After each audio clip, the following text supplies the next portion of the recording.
Hello friends, आज की video में हम देखेंगे variables and data types in Python. इसको समझने के लिए first we will take an example. जैसा कि आपके घर में बहुत सारे ऑब्जेक्ट्स होते हैं, जैसे कि वी यूज़ अ कबर्ड जिसमें हम कई तरह की चीज़ें रखते हैं। Suppose there is a cupboard having 3 racks. तो फर्स्ट रैक में suppose we have kept clothes आप सबके घर में होते हैं, मल्टीपल टाइप्स के क्लोथ्स होते हैं। सो फर्स्ट कबर्ड में, फर्स्ट रैक में we have kept the clothes. Second rack we have decided for stationery. Second rack में हमने कुछ स्टेशनरी रखी हुई है एंड थर्ड रैक में कुछ हमने फुटवेयर्स रखे हुए हैं। तो generally these kind of things we keep in a cupboard in our homes. अगर मैं क्लोथ की बात करूँ तो क्लोथ की वैरायटी क्या क्या हो सकती है, just like suit, sari, shirts, kurta pyjama, towel, bedsheets. Too much of variety of clothes is there. तो जो क्लोथ की वैरायटी है, अगर मैं ये कहूँ कि सूट किस टाइप का है, तो आप सूट का जो कैटेगरी रखेंगे या साड़ी की जो कैटेगरी रखेंगे वो क्लोथ होगी। इसी तरह से स्टेशनरी की अगर हम बात करें तो stationery also consist of too many things. जो भी स्टडी से रिलेटेड या स्टडी टेबल से रिलेटेड चीज़ें हैं, जैसे पेन है, कॉपी है, बुक है, स्टेपलर, इरेज़र, रूलर, बहुत सारी चीज़ें हैं जो स्टेशनरी के कैटेगरी में आती हैं। तो एक कबर्ड में आपने वो सारी चीज़ें रखी हुई हैं जो कि स्टेशनरी की कैटेगरी में आती हैं। इसी तरह वी हैव फुटवेयर्स। बहुत तरह की फुटवेयर्स हम लोग यूज़ करते हैं, जिसमें आपके स्लीपर्स हैं, बाथरूम स्लीपर हैं, उसकी भी कैटेगरीज़ हैं। स्पोर्ट शूज़ हैं, द ऑफिस शूज़ हो सकते हैं, स्नीकर्स हो सकते हैं। तो इसी तरह से फुटवेयर की भी बहुत सारी कैटेगरीज हो सकती हैं। सपोज़ आपने क्लोथ जिस रैक में रखे हुए हैं या जिस शेल्फ में रखे हैं उसको आपने एक नाम दे दिया है रैक 1। इसी तरह से स्टेशनरी को भी हमने एक नाम दे दिया है रैक 2, और थर्ड यानी लास्ट शेल्फ को भी आपने नाम दे दिया है रैक 3। तो अगर आपसे ये पूछा जाए कि सूट या साड़ी किस रैक में है, तो आप उसका नाम देंगे रैक 1। या अगर आपसे ये पूछा जाए कि रैक 2 में क्या है, तो आप किसी स्टेशनरी आइटम का ही नाम बताएंगे। तो इन चीज़ों को अगर मैं प्रोग्रामिंग के कॉन्टेक्स्ट में रिलेट करूं, तो यहाँ पर अगर रैक 1, रैक 2 और रैक 3 को हम देखें तो they will be called as variables, यानी कुछ ऐसा है जो इन नेम से एसोसिएटेड है। जैसा कि एक एग्जांपल से बताया कि रैक 1 में साड़ी है, रैक 2 में कॉपी है और रैक 3 में स्पोर्ट शूज़ है। तो रैक 1, रैक 2 और रैक 3 से कोई ना कोई वैल्यू एसोसिएटेड है, और उस एसोसिएटेड वैल्यू का कोई ना कोई टाइप या कैटेगरी है। तो ये जो कैटेगरीज हैं, जैसे कि क्लोथ, स्टेशनरी और फुटवेयर, इनको आप बोलेंगे डेटा टाइप। डेटा टाइप का क्या मतलब है? The type of value to be stored in a variable. आप यहाँ पे देख रहे हो कि वैल्यू तो मैंने साड़ी ली है, जैसा कि मैं यहाँ पर फिर से क्लैरिफाई कर देती हूँ कि जो हमने वैल्यूज़ या मल्टीपल आइटम्स की बात की थी अंडर वन कैटेगरी, उन सबको हम बोलते हैं वैल्यूज़। तो अगर मैं ये कहूँ कि साड़ी किस कैटेगरी में आती है, तो वो होगा क्लोथ, यानी साड़ी का डेटा टाइप होगा क्लोथ। इसी तरह से कॉपी का डेटा टाइप होगा स्टेशनरी, और इसी तरह से स्लीपर का डेटा टाइप होगा फुटवेयर।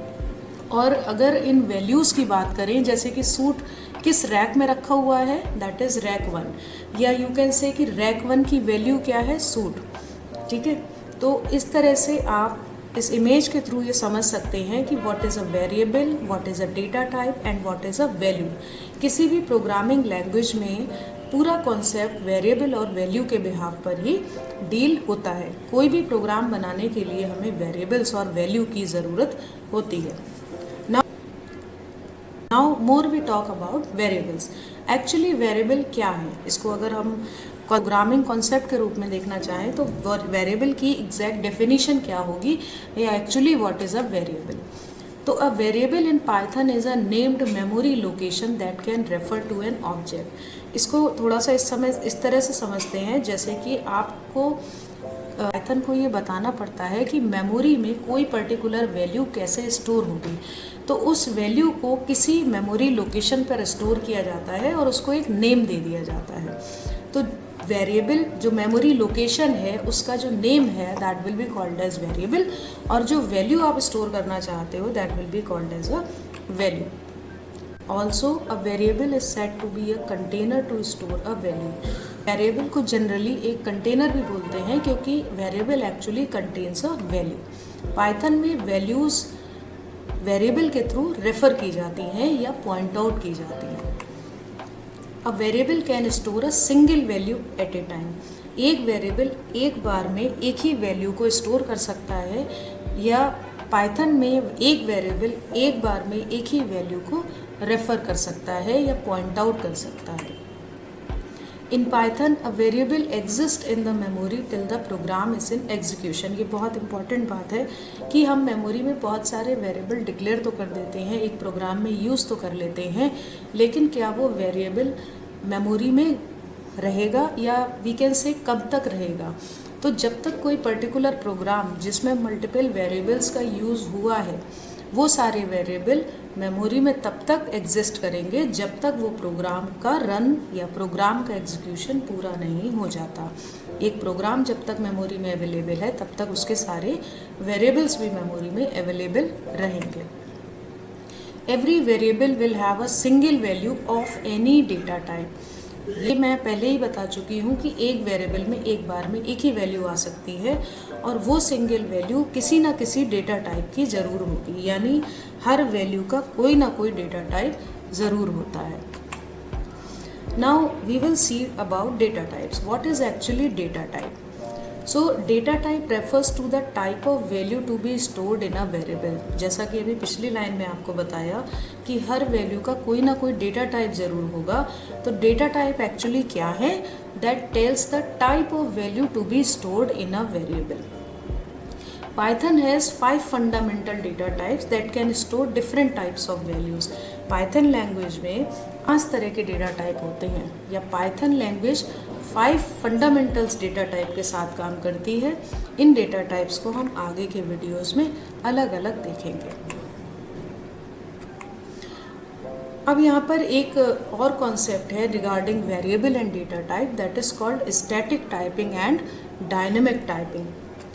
स्टैटिक टाइपिंग क्या होती है? Static typing refers to storing only one type of value in the whole program और till the existence of a variable. एक प्रोग्राम में सपोज मैंने कोई वेरिएबल लिया एज। एज एक ऐसा वेरिएबल है जिसमें जनरली हम लोग न्यूमेरिक वैल्यूज़ रखते हैं, तो इसका डेटा टाइप कैसा हो सकता है? न्यूमेरिक। लेकिन अगर मैं एज को अल्फ़ाबेटिकली रखना चाहूँ, जैसे 13 है तो THIRTEEN, ये वैल्यू अगर मैं रखना चाहूँ तो ये न्यूमेरिक वैल्यू नहीं है। It is referring to the value 13 but it is not actually number. तो किसी वेरिएबल में एक ही टाइप की वैल्यू पूरे प्रोग्राम में रहे। अगर एक वेरिएबल एक बार में न्यूमेरिक वैल्यू होल्ड कर रहा है तो पूरे प्रोग्राम में या एंड ऑफ द प्रोग्राम तक उस वेरिएबल में न्यूमेरिक वैल्यू ही रहे, ये स्टैटिक टाइपिंग कहलाता है।